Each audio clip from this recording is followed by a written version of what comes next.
coming to you from the pop-up Beer to Whiskey Studios on the taproom floor of the Greenville Beer Exchange, or GBX as we sometimes call it, on South Lawrence Street in glorious downtown Greenville, South Carolina.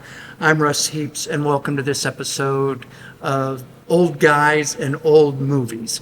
And it's something that we're doing. This is the first time we're doing this, so bear with us. But anyway, we follow the same routine as we always do. I get my good buddy here, Big John Richards, who is our certified cicerone around these parts, and he picks some beer and from Greenville Beer Exchange's 22 taps, or I don't know, hundreds of cans and bottles that are back in the retail store that you can probably see behind us, and we sip them and we smell them and we sniff them and we kibitz about them, and then we're going to talk a little bit about a movie.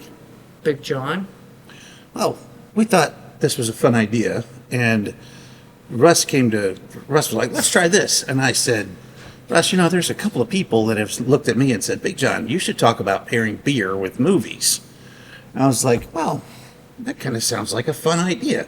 So I've sort of decided to do that. And so we watched, hero. Yeah, we got a couple of movies under our belt, watching them in each other's company, and we're prepared to speak about them, but I haven't let Russ in on what I'm going to pair with which of the movies or why. So we're going to get into that as we go. I'm on the edge of my seat. Yeah, as you all should be. And if you don't have a beer, go get yourself an amber lager. I've got a Czech-Style amber lager in front of us, and we're going to talk about this movie, a Kevin Costner movie called Draft Day. It's fun. Draft Day is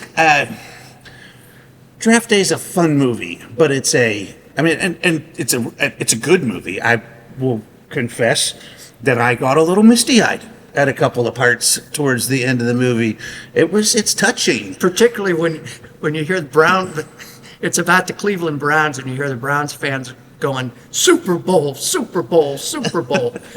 And as Browns fans are wont to do. Yeah, it was bittersweet. It's a bittersweet moment. You gotta find a time and a place. You gotta be able to cheer for your boys. You have to reach for the stars. To be able to do it. Reach for the stars. So, and it's a touching movie. Russ is like, it's not really a rom-com because there's no rom. And after watching the movie, I went, there's no com. There's plenty of rom, but it's not a comedy. I don't know what it is. I wouldn't really call it a comedy, and I wouldn't call it a drama, except that it's suspenseful.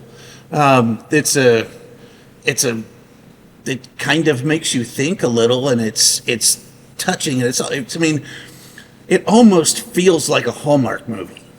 It almost feels like a Hallmark movie. If a football team were the girl in a Hallmark movie, that's what it would be. Well, if it was snowing and the kiss, or if a football player, if it was snowing and the kiss under the mistletoe at the end, right, that would be a Hallmark. Yeah, right. Movie. Well, 100%, that would be a Hallmark movie. So I don't know. It's got that feel to it, but it was a fun movie, and again, like, it was touching. And I picked this beer because it's just, I don't want to call it.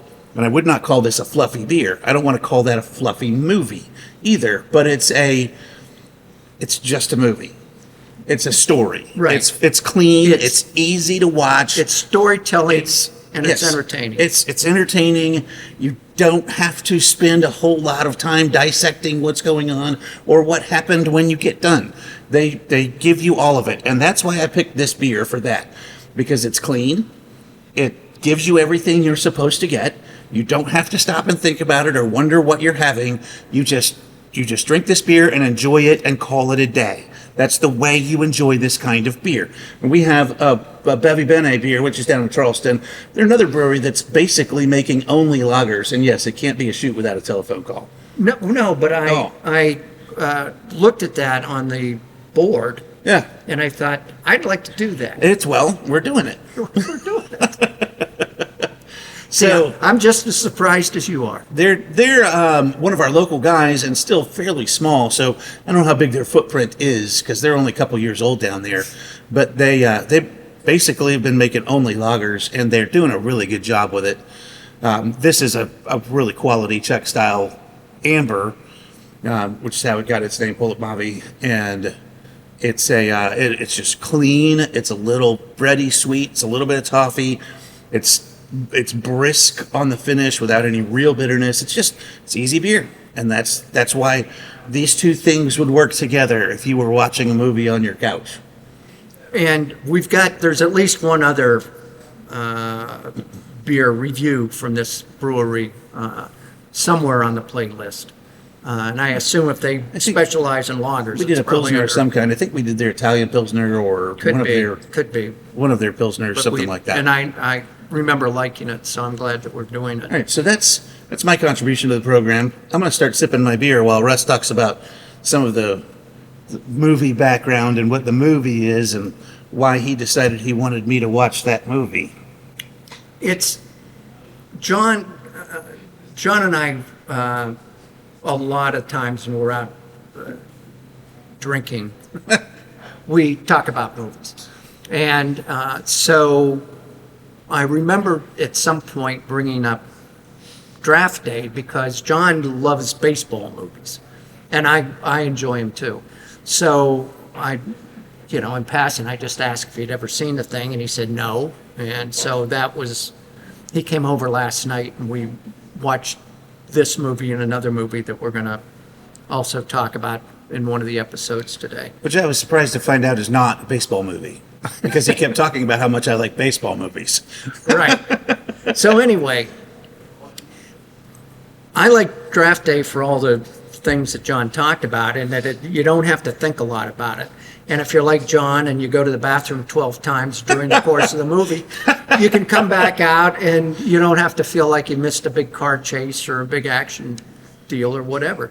But anyway, it's about an hour and 50 minutes long. It was released in 2014. It's primarily a Kevin Costner vehicle.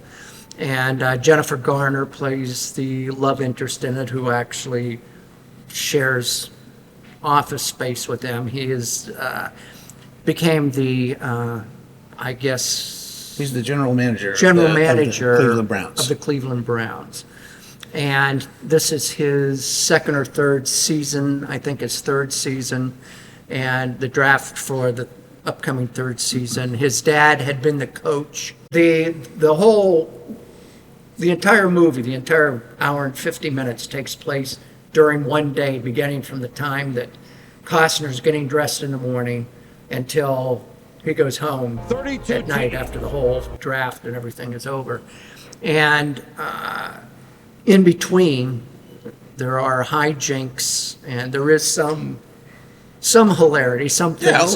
There's some things. Plenty of humor. Smile. But the thrust of the plot is that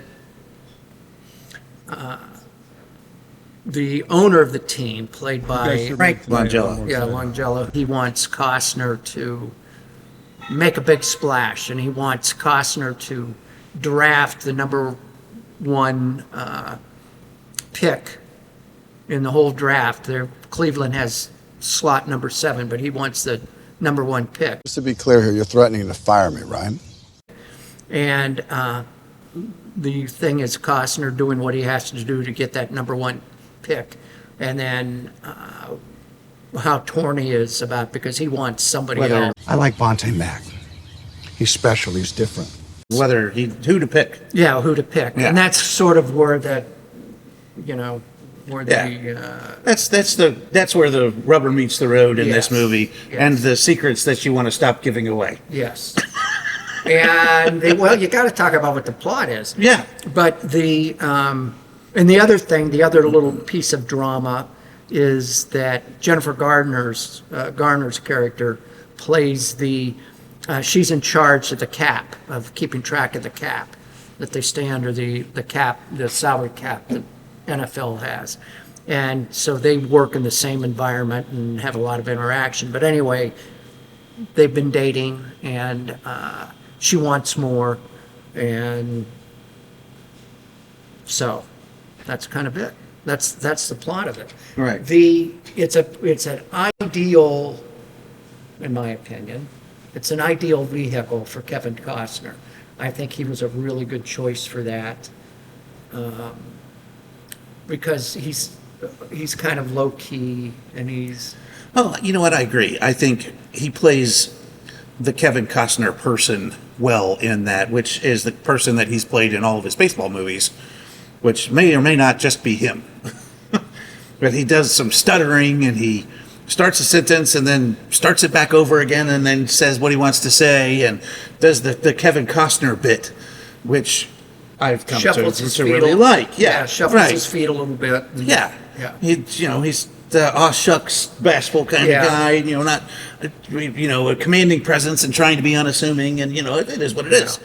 But I think it was well cast with him as the lead in this. I think he nailed it, and it's one of the Kevin Costner has not always been the greatest actor in the world, Yeah. but he's always been a good actor and chooses his things well, and he may or may not have stuff to answer for when he gets to Hollywood heaven. I'm not sure, but he's Kevin Costner, and that's who he is. I thought about that a bit over both the movies we watched today, or today. Today wasn't right. For today, and in both cases, and I'm gonna not tease out what the other movie is that we watched, but in both cases I was like, in their whole career, both these guys didn't get the same bad rap that somebody like Keanu Reeves got for just being playing one guy. Right. In both cases, they're always playing one guy. Yeah. And it just works. Yeah, it doesn't. You don't realize it Right. necessarily. Yeah. The in Jennifer Garner, who I've liked in everything I've ever seen. She's just her. fun. They had a good chemistry. I don't remember a real kiss in there anywhere. There is a kiss. Is there? There is a kiss. See, that must have been when I went to the It bathroom. was not under the mistletoe. No. Well, see, it wasn't the big finish. Right. So maybe that's how I missed it. But it's sprinkled through with sportscasters that are Oh, yeah. recognizable, even It's their voices. A lot of people playing himself in the Yeah. credits. Rich Eisen. Boomer's in there. Yeah. Deion Sanders is in there.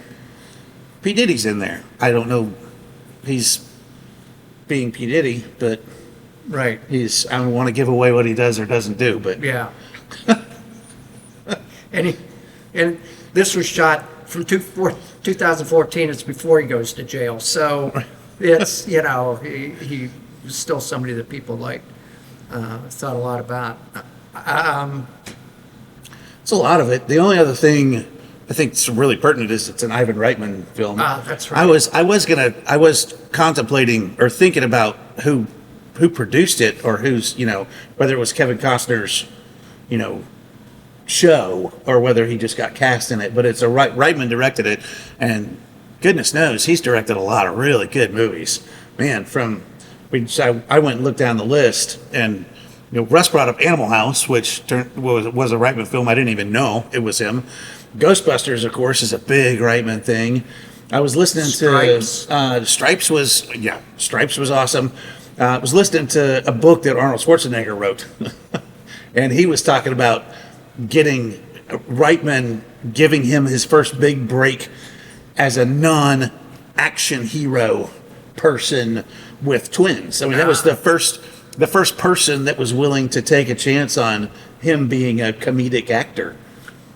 So because Reitman is such an accomplished comedic director of comedies, he does manage to squeeze a couple of laughs out of a movie that's not. There's plenty of humor in the movie, Yeah. but it's not a comedy by any stretch of the imagination.